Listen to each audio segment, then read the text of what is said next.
여러분 안녕하십니까?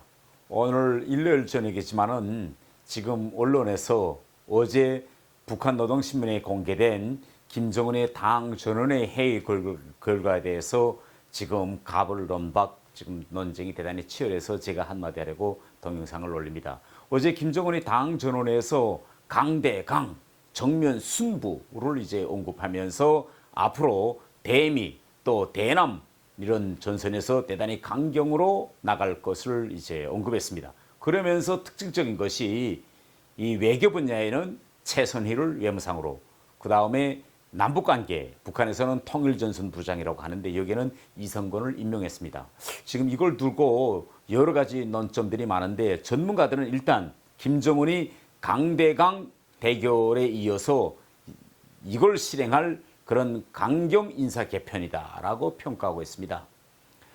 그런데 저는요 좀 다르게 봅니다. 저는 김정은의 이번 인사 조치는 윤석열 정부 이 임기 기간, 전 기간 강대강 대결을 위한 이런 측면보다는 앞으로의 협상 준비용 몸풀기로 보여진다. 저는 이렇게 평가합니다. 왜 그러는가 하면 이번에 김정은이 세 가지를 이야기했습니다. 남북관계와 외교 문제에서 강대강, 정면 승부, 그리고 남북관계를 대적투쟁 이렇게 이야기했는데 여기서 핵심은 강대강을 통해서 정면 승부수를 두겠다라고 했는데 그러면 여러분 한번 생각해 봅시다. 전면 승부의 승리 여부는요 강대강 대결 구도에서는 결정되지 않습니다. 김정은이가 뭐 미사일을 쓰든 핵실험을 쓰든 그러면 이 판에서 누가 이기느냐. 아니 남북이 갈라져 있고 대화도 안 하고 아무것도 안 하는데 아니 축구 게임이라고 한판 붙어봐야 1대 0인지 2대 0인지 승부가 날 거 아닙니까? 그런데 김정은은 뭐라고 말했냐. 전면 승부라고 이야기했습니다. 그러면 이 강대강 대결 구도에서가 아니라 정면 승부는요. 대화와 협상을 통해서 최종적으로 누구에게 유리한 합의문이나 선언이나 이런 게 나왔느냐에 따라서 결정됩니다. 게임의 승부가 결정된다는 겁니다. 우리가 잠깐 2017년과 2018년으로 되돌아가 보겠습니다.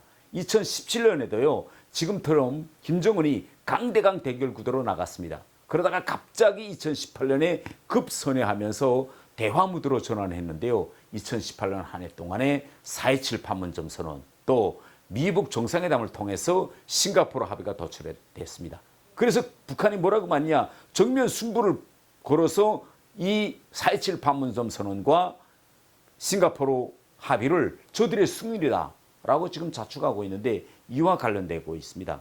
그리고 지금 일각에서 최선희와 이성건을 강경 그런 인사로 분류하고 있는데요. 사실 최선희와 이성건의 그런 과거사를 들이켜보면 이 인사들은 미북과의 대화나 혹은 남북 협상을 통해서 잔뼈가 굵었고 이렇게 협상을 통해서 승진해서 결국은 최선희는 오늘 외무상이 됐고 이성건은 통일전선부장까지 올라온 인물들입니다.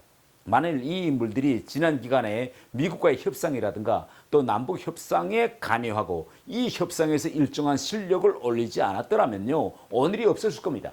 그래서 이 두 사람은 북한에서 강경파가 아니라 협상파로 분류되고 있는 인사다. 이 점을 말씀드리고 이 두 사람이 지금까지 미국과의 관계에서나 남북 협상을 북한의 의도대로 말하자면 북한 김정은 정권의 의도대로 이끌고 나갔기 때문에 이들은 존재감을 보여주었습니다.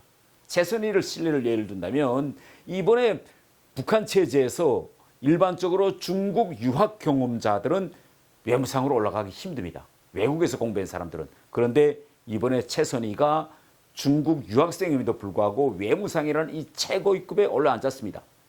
결국은 중국 통일자, 중국 유학 경험자가 외무상이 됐다는 건데 이것도 대단히 매우 이례적인 인사 조치입니다. 최선희는 여러분도 다 알고 있지만은 저와 동창 관계입니다. 1972년 최선희는 12살 때, 당시 저는 14살 때 소년 유학생으로 그때 벌써 뽑혀서 베이징에 가서 베이징 외국어학원에서 중국 당국이 이 북한 소년 유학생들을 위해서 특별히 마련한 엘리트 교육을 4년 동안 받다가 1984년도에 귀국해서 평양국제관계대학에서 저와 함께 외교관 양성 코스를 밟았던 사람입니다. 용어는 짐바브웨에 가서 최선희는 완성했습니다. 또 최선희는 북한 외무성에 입직한 후 1차 북핵 위기부터 6자 회담까지 중요한 미북 협상에서 영어 통역을 담당했고 때로는 중요한 문서의 영문 문서 파트를 담당했습니다. 그래서 전 기간 강석주, 김계관 또 얼마 전에 없어진 이영호 외무상 등을 가까이서 보좌했습니다.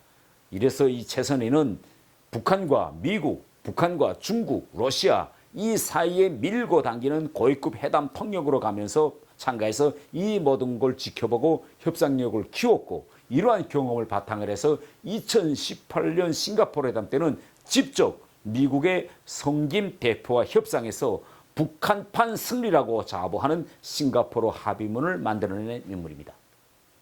여러분, 북한은 모든 정책을 당이 주관하는 시스템입니다. 그런데요, 외교 정책만은 당이 주관하는 것이 아니라 행정기관인 외무성이 직접 주관해서 당을 걸치지 않고 김정은에게 직접 보고합니다. 이러한 이유로 북한에서 이 외무상 위치는요, 오히려 당의 국제부장 위치보다도 더 중요하고 이 외무상 자리는 곧 김정은의 외교 책사 역할을 하는 자리다. 이렇게 우리가 볼 수 있겠습니다. 여러분, 지금의 악화된 남북관계, 어제 김정은이 이야기한 강대강, 또 정면 승부, 대적투쟁 이러한 남북관계는요. 마치도 2017년 문재인 정권 임기 초반과 매우 딱 빼닮았습니다. 여러분 한번 2017년 그때 되돌아가 보세요. 그때 북한이 핵실험하고 ICBM 쏘고 김정은과 트럼프 사이에는 지어 Fury and Fire, 화염과 분노와 같은 이런 진짜 막말까지 오고 갔는데 급기야 몇 달도 안 된 2018년 연초부터 평화와 대화 무드가 급속도로 펼쳐졌는데 2017년까지만 해도 몇 달 후 2018년에 이렇게 화해와 대화의 무드가 펼쳐질 것이라고 예단했던 사람은 한 사람도 없었습니다. 북한은요 2006년 노무현 정부 시절 첫 2차 핵실험을 단행한 이후부터 이명박, 박근혜, 문재인 대통령을 걸치면서 매 대통령 임기에 핵실험을 다 했습니다. 아마 윤석열 대통령 시기에도 꼭 7차 핵실험을 감행할 것입니다. 왜냐면요 이렇게 핵실험을 통해서 임기 초반에 주도권을 쥔다는 것이 북한의 전통적인 방식입니다. 지금까지도 써왔고 앞으로도 그렇게 할 거예요.